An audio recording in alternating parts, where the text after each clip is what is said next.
Bismillahirrahmanirrahim. Assalamualaikum warahmatullahi wabarakatuh. Sebelumnya perkenalkan, nama saya Reza Dani Wijaya dengan nomor induk mahasiswa 2021 T037 program studi S1 Informatika. Pada kali ini saya akan menyampaikan materi berkaitan dengan tugas presentasi dari mata kuliah Sistem Operasi dengan dosen pengampu Bapak Mukorobin, Sarjana Komputer, Magister Komputer. Dan untuk presentasi ini saya akan menyampaikan materi yang seperti mata kuliahnya ya, yaitu Sistem Operasi. Oke, langsung saja menuju materi yang saya sampaikan.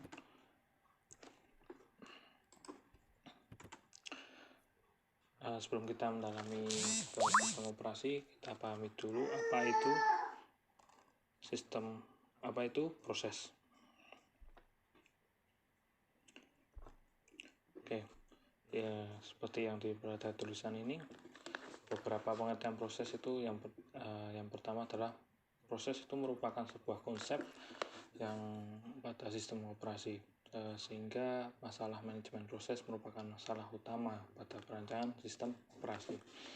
Yang kedua, untuk pengertian proses sendiri merupakan program yang sedang dieksekusi. Dan yang ketiga, proses merupakan unit kerja terkecil yang secara individu memiliki sumber daya serta dijadwalkan oleh sistem operasi. Next, prinsip dari proses sendiri yaitu yang pertama independen, yang merupakan beberapa program yang berdiri sendiri dan tidak saling bergantung serta berpisah. Yang kedua adalah one program at any instant, artinya hanya ada satu proses yang dilayani oleh pemroses pada satu waktu. Jadi secara informal, proses merupakan program dalam eksekusi. Suatu proses adalah lebih dari kode program yang mana kadangkala dikenal sebagai bagian tulisan. Keadaan proses, status proses itu terdiri dari yang pertama new, yaitu awal dari proses yang sedang dibuat. Yang kedua running, yaitu proses yang sedang dijalankan. Yang ketiga adalah waiting, yaitu sedang menunggu beberapa event kejadian yang akan terjadi, seperti penyelesaian input-output atau penerimaan sebuah signal atau tanda. Yang keempat yaitu ready, yaitu proses yang sedang menunggu untuk diproses ya oleh prosesor. Yang kelima adalah terminated, yaitu proses yang telah selesai menjalankan tugasnya, atau dalam kata lain selesai eksekusi. Nah, ini berikut gambar mungkin perubahan dari status proses ya. Ada new, ada ready, ada running, ada waiting, ada terminate, ada running. Oke, kita kembali lagi ke sini. Kita bisa lihat ya, waiting sama ready kok sama-sama menunggu. Jadi ada perbedaan. Untuk kalau waiting itu menunggu event kejadian yang bisa jadi mungkin untuk masalah input output atau mungkin penerimaan sebuah sinyal atau tanda. Kalau ready itu proses menunggu ketika sudah diputuskan, seperti untuk proses lebih lanjutnya. Ini sudah. Nah, selanjutnya untuk proses control block atau PCB, bukan pantau cocok bayar. Informasi yang terdapat pada setiap proses meliputi 1. Status proses, yaitu terdiri dari new, ready, running, waiting, dan terminate. Yang kedua, program counter, yaitu mengindikasikan alamat atau address ya kalau dalam bahasa pemrograman dari perintah selanjutnya untuk dijalankan untuk proses ini. Yang ketiga, CPU register.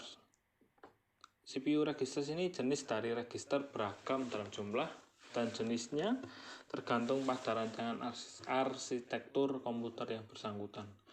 Register tersebut terdiri dari akumulator, stack pointer, index register, general purpose register, ditambah kode information pada kondisi apapun. Untuk penjelasan lebih lanjut mungkin tentang akumulator, stack pointer mungkin saya tidak jabarkan di sini karena mungkin terlalu panjang. Mungkin teman-teman bisa googling apa itu akumulator, stack pointer, atau juga kita bisa cek di materi mata kuliah sistem operasi.